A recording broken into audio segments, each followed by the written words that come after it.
Saudara shalom. Shalom. Selamat malam. Saudara, kayaknya tegang begitu ya. Coba bilang sama sebelahnya, saya tidak tahu perasaan saudara masuk Desember ya. Tapi coba bilang sama sebelahnya, Tuhan Yesus baik buat kamu, coba tepok. Tuhan Yesus baik buat kamu. Ya, udah masuk Desember kan, Tuhan Yesus baik buat kamu. Sekarang tepok sekali lagi, bilang sama dia, kamu baik gak sama Tuhan Yesus? Coba tanya.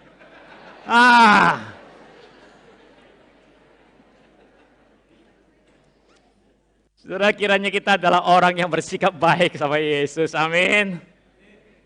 Saudara, hari ini bersama-sama kita akan belajar kembali mengingat melihat malam Natal. Mari kita lihat dalam Lukas pasal yang kedua. Lukas pasal yang kedua, malam Natal, malam yang indah. Apa yang mau kita kembali belajar?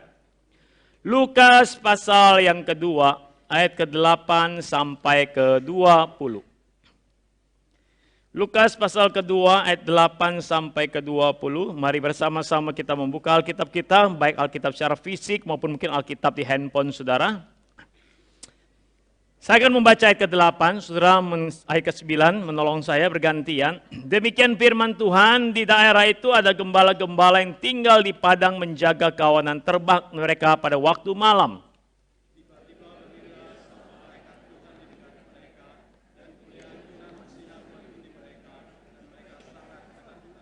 Lalu kata malaikat itu kepada mereka, jangan takut, sebab sesungguhnya aku akan memberitakan kepadamu kesukaan besar untuk seluruh bangsa.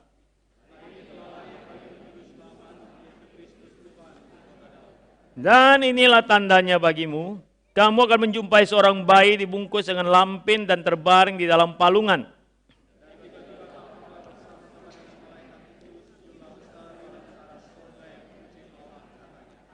Kemuliaan bagi Allah di tempat yang maha tinggi dan damai sejahtera di bumi di antara manusia yang berkenan kepadanya.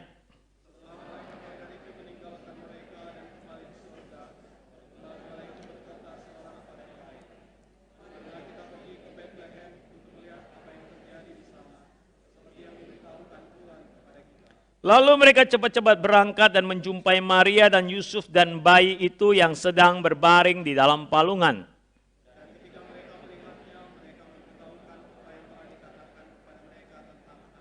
Dan semua orang mendengarnya itu heran tentang apa yang dikatakan gembala-gembala itu kepada mereka.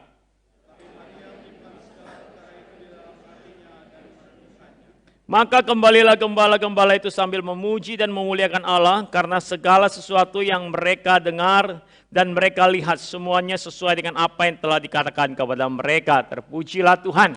Suara yang mengasihi Tuhan, kalau kita melihat adegan skit drama tadi yang diperagakan kepada kita, mari kita mengambil kesimpulan. Yang pertama kita melihat bagaimana dalam video Tuhan menciptakan alam semesta ini. Tuhan menciptakan di hari pertama sampai dengan hari ke-6. Kita melihat bagaimana proses penciptaan itu. Di sana kita menemukan ada kasih ilahi. Ada kasih Allah di dalam penciptaan. Bagaimana Allah menciptakan dengan baik. Bagaimana Allah menciptakan dengan penuh kasih. Bagaimana Allah menciptakan dengan begitu kreatif. Ketika dalam konteks penciptaan, hal yang luar biasa berbicara tentang manusia adalah ketika Tuhan ciptakan manusia itu menurut gambar dan rupanya Dia. Tuhan ciptakan manusia itu dengan sungguh amat baik.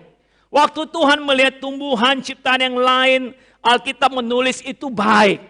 Melihat bintang itu baik. Melihat ciptaan lain itu baik. Tapi ketika Tuhan menciptakan manusia, Alkitab memberi kata manusia itu sungguh amat baik. Dalam teks Ibrani, sungguh amat baik itu bicara ketika saya melihat sesuatu, lalu saya memandangnya dan berkata, wow. Wow. Saudara, kenapa manusia itu sungguh amat baik? Karena manusia itu punya karakter ilahi di dalam dirinya. Tuhan menghembuskan nafas hidup ke dalam hidup manusia, ke dalam diri manusia. Sehingga manusia itu sungguh amat baik. Tapi kisah manusia berlanjut berikutnya adalah kisah yang menyedihkan. Manusia yang ciptakan sungguh amat baik. Yang diberikan kasih ilahi. menolak kasih Allah. Manusia itu lebih menuruti keinginan dagingnya, menuruti keinginan iblis, mendengarkan apa yang iblis katakan daripada apa yang Allah katakan. Sehingga Kejadian 3 mencatat manusia jatuh ke dalam dosa. Ketika manusia jatuh ke dalam dosa, manusia hidup punya karakter Allah yang baik berubah menjadi karakter yang jahat. Manusia yang hidupnya punya kasih Allah sekarang berubah menjadi tidak punya kasih. Saudara, kejadian berikutnya, bagaimana manusia yang sungguh amat baik itu berubah terjadi dalam diri Kain terhadap Habel. Bagaimana kita tahu bagaimana Kain membunuh adiknya. Saudara yang mengasihi Tuhan, dosa membuat manusia dipenuhi dengan hidup yang penuh dengan kejahatan. Dipenuhi dengan hidup yang penuh dengan ketidakpunya kasih Allah. Dosa membuat manusia hari ini hidup dikuasai oleh dosa, oleh iblis. Manusia hidup menuruti hawa nafsu, menuruti keinginan dagingnya, menuruti pikiran jahat itu terus mengikat manusia. Manusia yang berdosa itu adalah manusia yang sejak dalam kandungan dilahirkan. Dia terikat dosa. Suka atau tidak suka, terima atau tidak terima, mau dia anak pendeta sekalipun, mau dia anak siapapun, anak itu dikandung di dalam dosa. Sebab itulah ketika dia lahir, seorang anak, saya percaya kita yakin, kita sebagai orang tua kita tahu, anak tidak perlu diajarin berbohong. Tidak ada orang tua yang mungkin mengajar anaknya jahat yang berbohong. Tapi anak kita sanggup membohongi kita. Tidak ada orang tua mengajarkan anak yang mungkin jahat kepada anak lain, tapi anak kita sanggup memukul orang lain.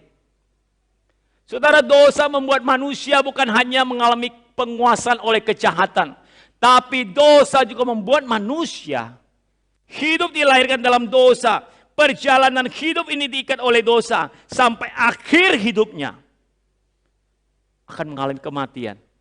Bahkan bukan hanya kematian fisik, tapi kematian di dalam kekekalan, kebinasaan yang kekal. Kematian ini akibat dosa. Waktu Tuhan ciptakan manusia, tidak ada perencanaan manusia itu mati. Tapi waktu manusia dalam dosa, disitulah kematian menjadi bagian dari hidup manusia.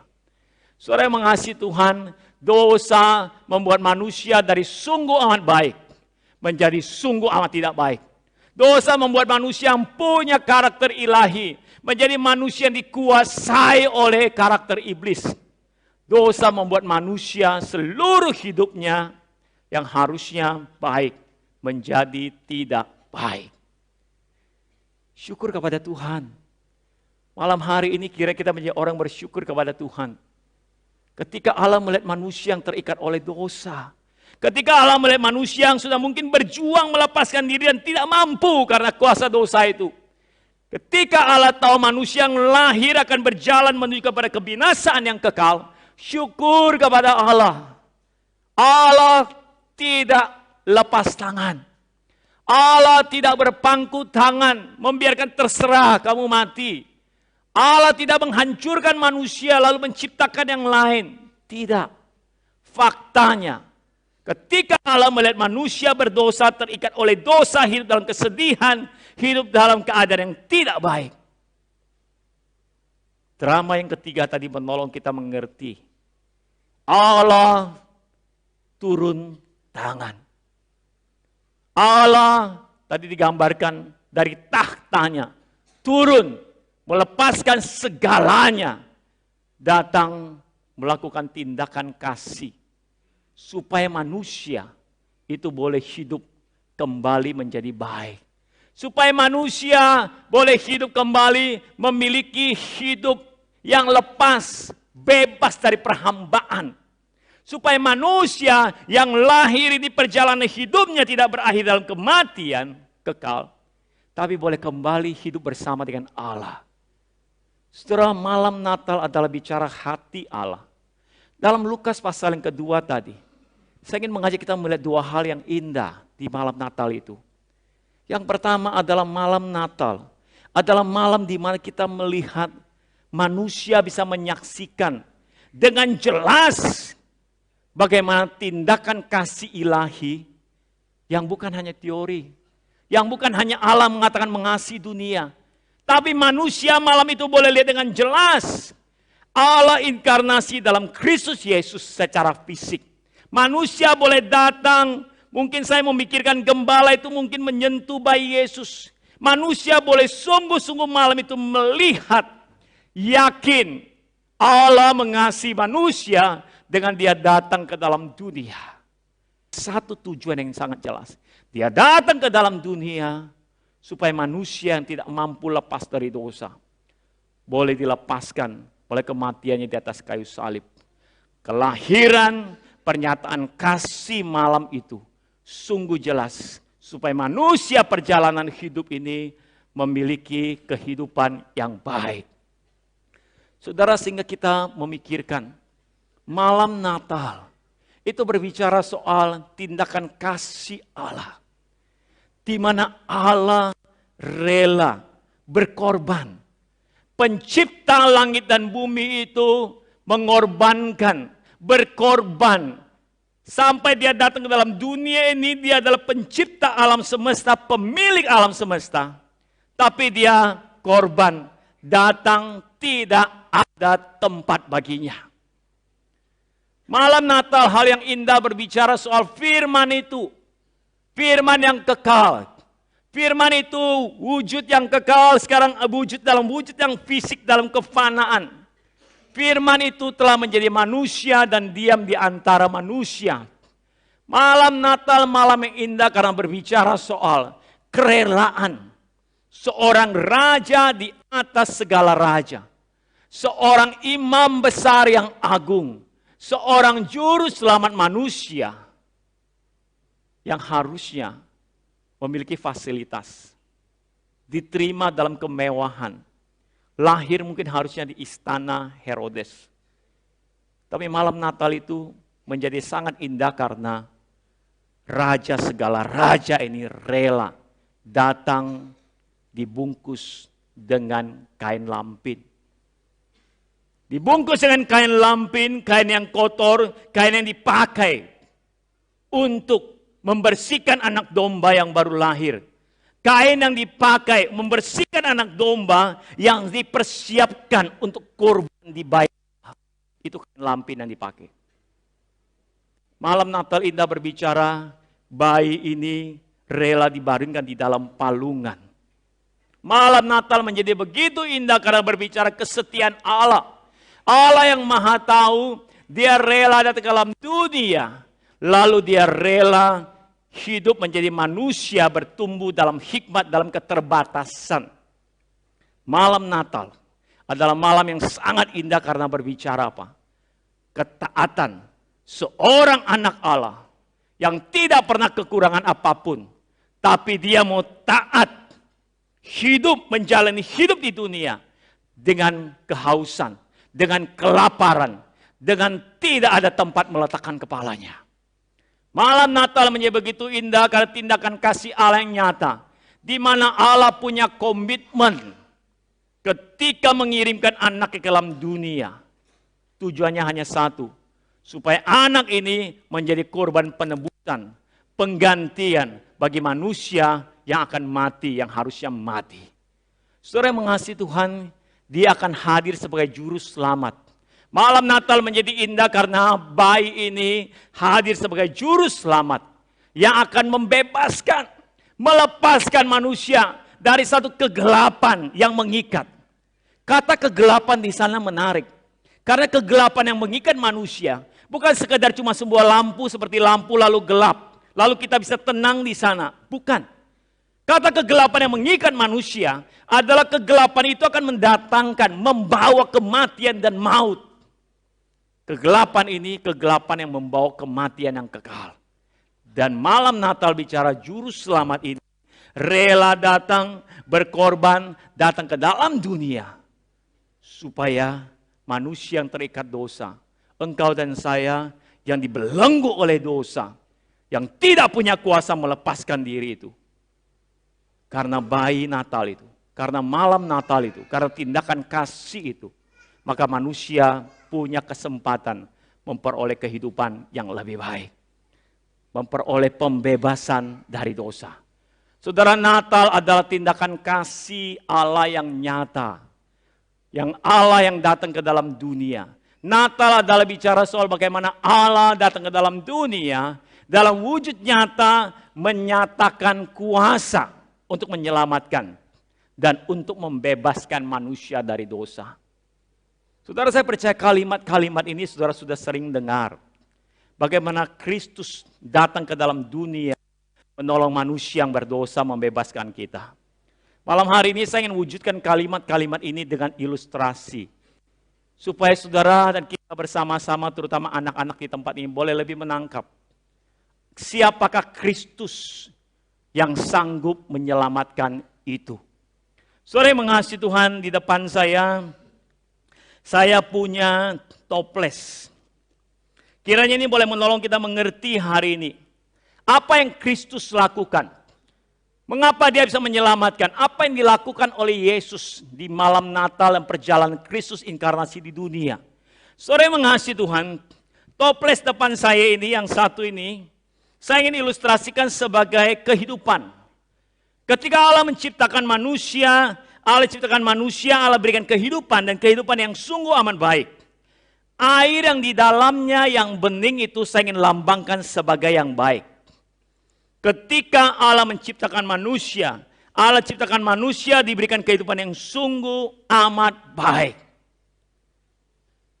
Tetapi kejadian 3 tadi kita belajar.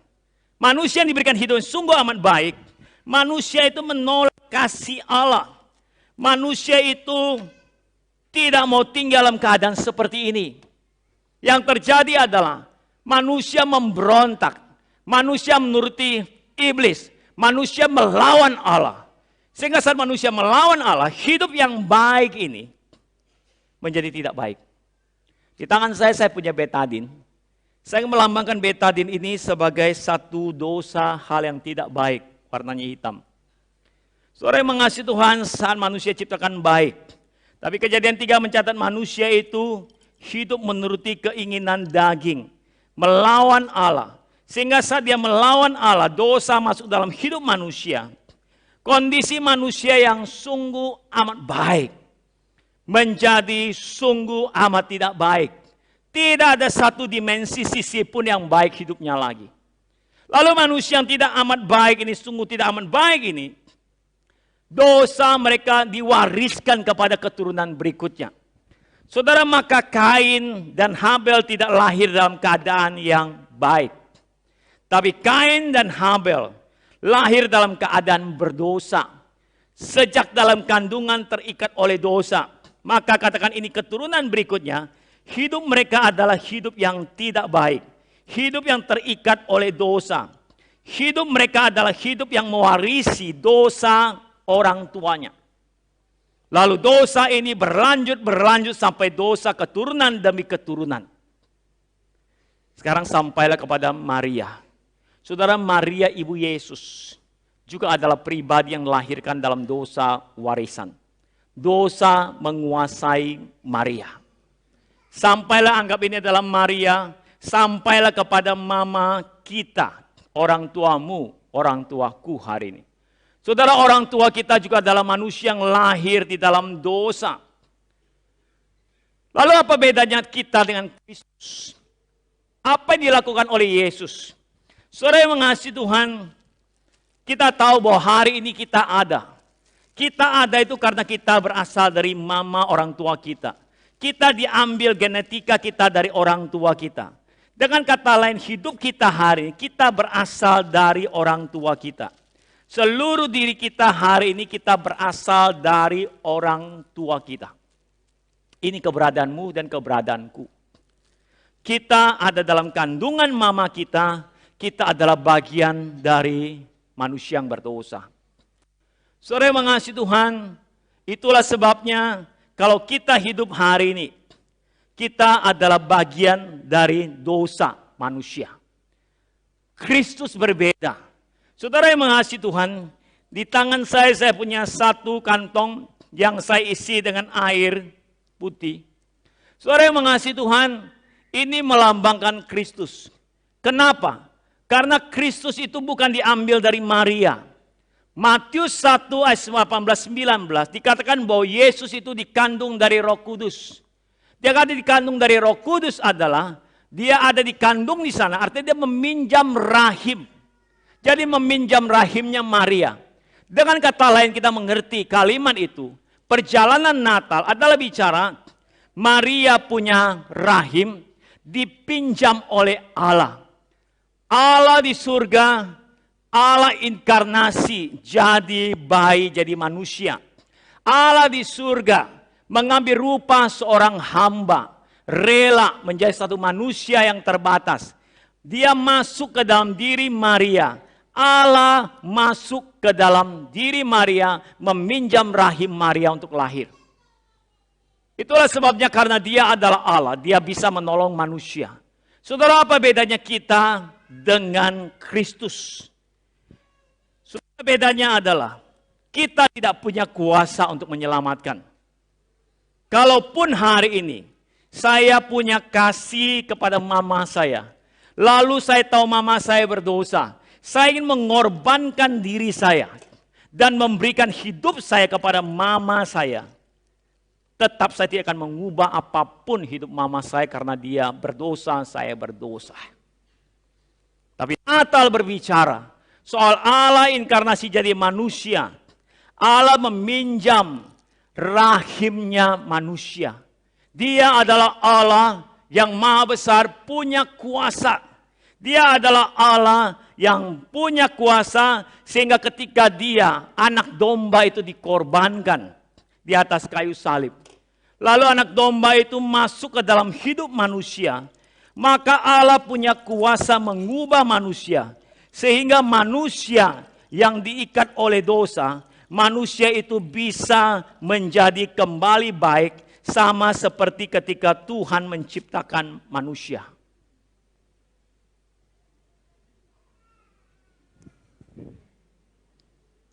Saudara mengerti poin ini?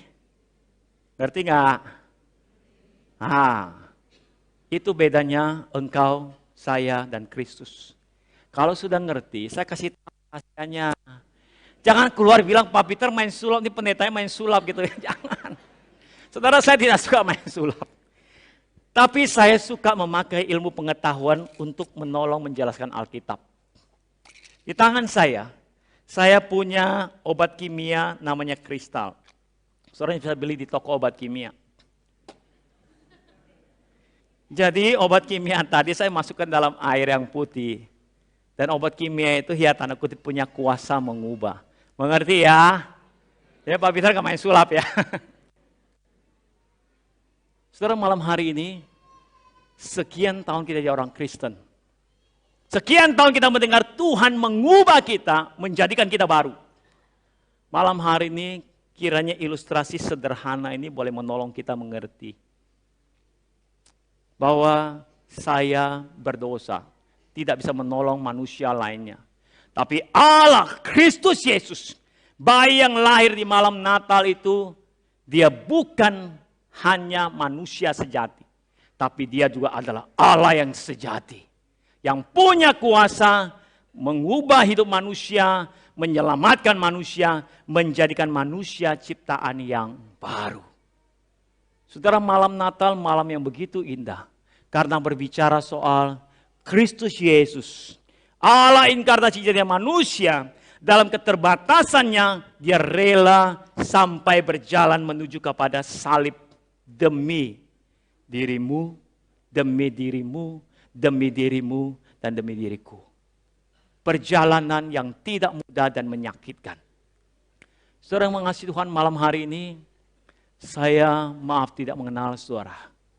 Tapi jikalau malam hari ini engkau adalah orang masih dibelenggu di dalam dosa, masih hidup dalam dosa, tidak punya kemampuan keluar, engkau ingin keluar, tapi engkau tidak tahu, tidak mungkin bisa keluar. Malam hari ini kiranya kita boleh sungguh-sungguh menjadi pribadi yang rela, yang lembut untuk datang kepada Kristus. Malam Natal, malam yang indah karena di situ kita melihat bagaimana Allah punya tindakan kasih yang diwujudkan secara fisik yang nyata. Hal yang kedua yang indah di malam Natal, Saudara membaca dalam ayat ke-20. Ketika para gembala sudah datang bertemu dengan Yesus. Hal yang indah yang kedua di malam Natal itu adalah para gembala mengalami kasih yang berkemenangan. Mengalami pembebasan. Mengalami kuasa kasih ilahi. Saudara, para gembala dicetak kembali mereka. Kembali dari tempat Yesus, mereka sambil memuji. Sambil bersyukur kepada Tuhan. Setelah gembala ini, gembala dalam Lukas pasal kedua, mereka adalah gembala pekerja upahan. Mereka bukan pemilik domba itu, bukan seperti Daud yang punya bapaknya Isai domba itu. Tapi mereka adalah orang-orang pekerja upahan. Artinya apa? Seluruh hidup mereka, sepanjang hidup mereka, mereka adalah orang yang hampir mungkin tidak pernah merasakan kasih. Karena masyarakat Yahudi, masyarakat yang menolak orang-orang gembala seperti ini. Mereka adalah orang dipandang rendah. Status mereka adalah gembala upahan. Artinya apa? Dalam strata orang Yahudi, ketika di sebuah rumah itu ada anak. Katakan anak statusnya segini. Lalu yang kedua, hamba. Hamba statusnya di bawahnya. Tapi gembala yang dalam Lukas pasal 2 adalah gembala orang upahan yang statusnya lebih rendah daripada hamba. Sehingga mereka adalah orang yang seluruh hidupnya, sepanjang hidupnya tidak pernah merasakan dihargai. Tidak pernah merasakan kasih, menyaksikan kasih, mengalami kasih. Dan mereka adalah orang miskin secara finansial. Maka saudara sebayangkan, posisi mereka adalah orang-orang yang sungguh-sungguh tidak pernah mengalami kasih. Malam itu mereka mengalami kasih yang luar biasa. Mereka boleh melihat Kristus, anak raja-raja segala raja, juru selamat, lahir. Maka hati mereka dipenuhi syukur. Terima kasih, syukur kepada Tuhan, syukur sukacita yang melimpah. Saudara, malam itu, gembala itu dipenuhi dengan kemenangan. Hidup yang berkemenangan, mengalami kasih yang berkemenangan. Saudara, saya mencoba merenungkan perasaan gembala malam itu. Satu perasaan sukacita yang melimpah. Sukacita yang tidak pernah berkurang. Sukacita yang terus ada dalam diri mereka sepanjang waktu. Mereka mengalami kasih yang berkemenangan. Kuasa Allah. Kasih Allah memenangkan hidup mereka. Saudara mengasihi Tuhan, dalam Kristus. Kasih Kristus itu ada pemulihan. Kasih Kristus itu ada kemenangan. Malam Natal berbicara, hati Allah ingin manusia kembali baik. Hati Allah ingin manusia hidup tidak dikuasai oleh dosa, tapi dikuasai kasih ilahi. Malam Natal berbicara soal hati Allah yang ingin semua manusia, engkau dan hidupku, mengalami kasih-Nya yang besar.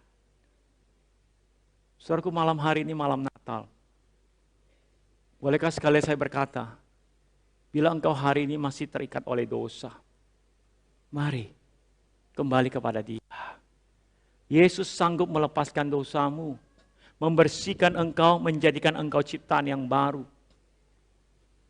Malam ini jikalau kita adalah orang yang hidup dipenuhi kebencian, kemarahan, jangan tinggal dalam amarah dan kebencian itu yang akan merusak diri kita, yang tidak akan membawa kebaikan. Tapi malam hari ini, mari kita berseru kepada Tuhan, datang kepada Kristus. Orang yang berharap kepada Tuhan tidak akan pernah dikecewakan. Roma 5 ayat 5 berkata, siapa yang punya pengharapan dalam Kristus, orang itu tidak akan pernah dikecewakan.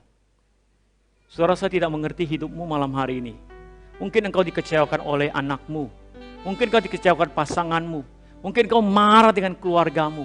Mungkin engkau marah dengan orang lain. Bolehkah malam hari ini kita kembali kepada Tuhan? Kita mengasihi lebih baik, mengampuni lebih baik. Kasih Tuhan, kasih yang berkemenangan akan mengubah hidup. Mari satu lagu berkata, mengasihi lebih sungguh. Malam hari ini saya ingin mengajak kita belajar mengasihi lebih baik lagi. Mencintai, mengampuni.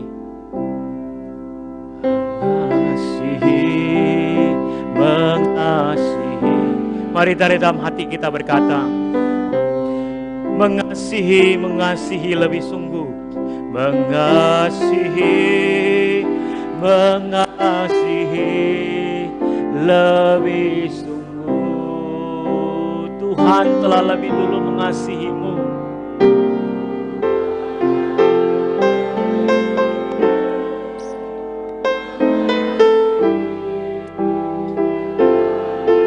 Amin. Mengasihi. Mari kita mau mengampuni lebih sungguh. Amin. Mengampuni lebih sungguh. Mari kita sungguh-sungguh belajar mengampuni. Mengampuni lebih sungguh. Tuhan lebih dulu mengampuni kepadaku. Mengampuni lebih sungguh. Saudara, biar musik saja bermainkan lagu ini. Bolehkah di malam Natal yang indah ini, malam yang penuh dengan anugerah Allah, malam yang penuh dengan kebaikan Tuhan, bolehkah saya bertanya dan berdoa bagi saudara? Jikalau saudara adalah orang yang belum pernah mengenal Yesus, belum pernah menerima Yesus sebagai Tuhan dan Juru Selamat, dan saudara mengerti hidupku terikat oleh dosa, aku ingin keluar dari dosa ini, tapi aku tahu aku mencoba dan tidak mampu. Malam hari ini aku ingin memberikan kabar baik kepadamu. Kristus, Yesus yang lahir 2000 tahun yang lalu, adalah Allah yang berkuasa melepaskanmu dari dosa. Jikalau engkau adalah orang yang rindu mengalami penyelamatan Allah, dimerdekakan dari dosa, bolehkah engkau menaruh tanganmu di dadamu, berdoalah. Allah melihat, Allah mendengarmu. Berkatalah, Tuhan, ini aku, jadilah juru selamatku. Pertanyaan saya yang kedua, saudara, saya ingin berdoa buat kita yang hari ini, yang engkau hidup dalam keluargamu, dalam relasi. Mungkin kau mengalami kekecewaan, engkau mengalami hal-hal yang tidak mengenakan, engkau mengalami masalah demi masalah, sehingga melahirkan kepahitan hidup bagimu, melahirkan kebencian, melahirkan hidup dalam amarah. Malam hari ini maukah engkau datang pada Tuhan? Jangan hidup dalam amarah, jangan hidup dalam kebencian. Ada Kristus yang punya kuasa memenangkanmu. Engkau yang mau berseru, engkau akan melihat kemenangan dalam Tuhan. Engkau melihat bagaimana Allah bekerja. Malam hari ini engkau yang mau berseru kepada Tuhan, tolong saya. Aku mau belajar mengampuni, mengasihi, mencintai. Bolehkah engkau juga menaruh tanganmu di dadamu, berdoalah secara pribadi. Izinkan saya sebagai hamba Kristus melihat dari tempat ini. Engkau menaruh tanganmu di dada, puji Tuhan, bersyukur kepada Tuhan. Bersyukur kepada Tuhan. Terima kasih kalau Tuhan berbicara kepada engkau. Terima kasih punya hati yang lembut kepada Tuhan. Allah mencintaimu, Allah mengasihimu. Bapa di surga, malam hari ini hamba melihat umatmu adalah pribadi yang begitu mencintai Allah. Kami bersyukur kalau kami boleh mengenal kasih Tuhan. Hamba ingin berdoa buat setiap jemaat yang hari menaruh tangan mereka di dada mereka. Tuhan, hamba tidak tahu apakah mereka adalah orang yang pertama kali menerima Kristus.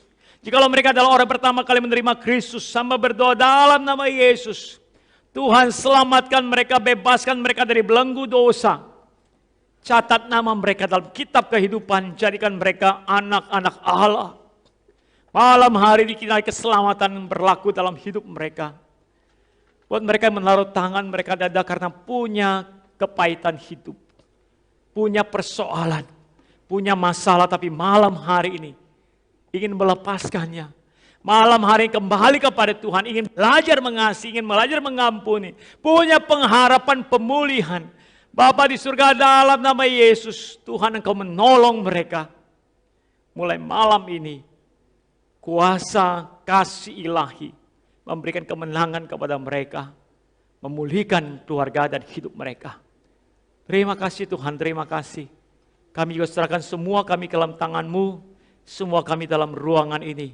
Kiranya kami menikmati Natal, mengerti kasih Tuhan, dan mengalami kasih Tuhan yang indah. Dalam nama Yesus kami berdoa. Amin. Tuhan berkati saudara.